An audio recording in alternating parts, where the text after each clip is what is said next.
হ্যাঁ মনে আছে আপনাদের? আমি ভুলে যাইনি, যে কথা বলেছে আমি মুখে বলতে পারবো না। আমার হিন্দু সমাজের মা বাপ ভাই বোনেরা, বিশেষ করে মায়েরা শিব ঠাকুরের বেশি ভক্ত, শিবলিঙ্গতে তারা পূজা করেন। সেই শিবলিঙ্গকে অশ্লীল কথা বলেছে তৃণমূলের পক্ষ থেকে এক নেত্রী।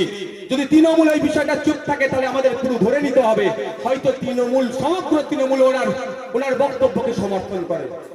বুঝতে পারছেন না? সন্ধ্যাবেলায় টিভি খুললে 3 বছর জেল খাটা মাল বসে বসে বড় বড় কথা বলে, আর শিবলিঙ্গকে নিয়ে যখন বাজে কথা বললো সেই বিষয়ে তাহলে ক্লিয়ারিফিকেশন দেয়নি।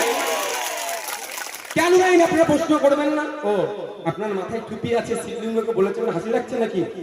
হাসি লাগছে নাকি? আমরা ধর্মপ্রাণ মানুষ, আমরা ধর্মনিরপেক্ষ দেশে বসবাস করি। ঠিক হযরত মুহাম্মদ সাল্লাল্লাহু আলাইহি ওয়াসাল্লাম সম্পর্কে যদি কেউ বাজে মন্তব্য করে মাথায় টুপি দিয়ে প্রতিবাদ করব।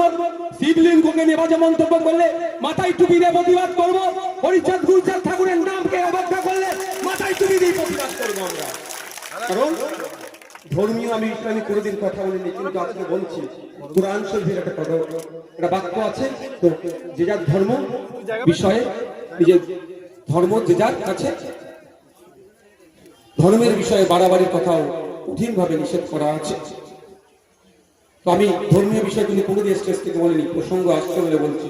তো আপনারা যারা ধর্মপ্রাণ মুসলিম আছেন তাদেরও নৈতিক কর্তব্য হচ্ছে নুপুর শর্মার যেমন বিরোধিতা করা, ঠিক সায়নী ঘোষেরও তেমনই বিরোধিতা করা।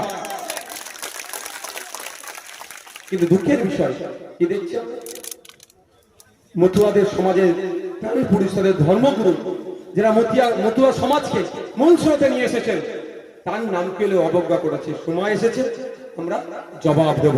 তাই এইখানে এসেছি। আপনাদের বলি, এই মেরিগঞ্জ 1 নম্বর সবসময় সম্ভবত না অঞ্চলের যে রাস্তা দিয়ে আমাকে হাঁটিয়ে নিয়ে আসলেন, আমি তো অবাক হয়ে গেলাম। আমি তো পড়ে যাচ্ছিলাম ভাই। বলছে উন্নয়নের জোয়ার, উন্নয়নের এমন জোয়ার উঠেছে আমি পড়ে যাচ্ছিলাম। আমার সিকিউরিটির হাত ধরে নিয়েছিল, হাত ধরে নিয়ে পড়ে যেতাম। এটা উন্নয়নের জোয়ার, টাকা লুট হয়েছে। আজকে আপনারা আমাদের সুযোগ দেবেন, জুন মাসের 1 তারিখে আমাদেরকে সুযোগ দেবেন, আমাদের প্রার্থীকে পার্লামেন্টে পাঠাবেন। রাস্তাঘাট থেকে শুরু করে মানুষের অধিকার থেকে শুরু করে কৃষকদের মাসিক গড় আয় যেতে পারে পার্লামেন্টে যে আওয়াজ দেবে, এবং সাথে সাথে ওখানেও লোকাল পঞ্চায়েতে যাতে সিবিআই ইনকোয়ারি বা ইডি এসে তদন্ত করে এই রাস্তার টাকা কারা খেয়েছে সেগুলোও আওয়াজ তুলবে। এবং আপনাদের জানিয়ে রাখি, কোনোদিন না কোনোদিন তো আপনারা আশা করছি আমাদের সুযোগ দেবে রাজ্য পরিচালনার দায়িত্বের।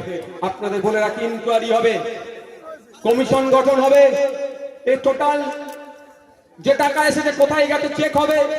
এই উন্নয়নের জন্য, এই রাস্তার জন্য যে টাকা এসেছে, যারা লুট করেছেন, বড় বাড়ি বানিয়েছে, গাড়ি কিনেছে, বিভিন্ন জায়গায় জমি কিনেছে, ফ্ল্যাট কিনেছে, একটা দিন আসবে টোটাল তদন্ত করা হবে। সেই তদন্ত করে অনৈতিকভাবে যারা এই উন্নয়নের বাড়ি আছে সে বাড়ি থাকবে সে বাড়ি নামে তুলবো,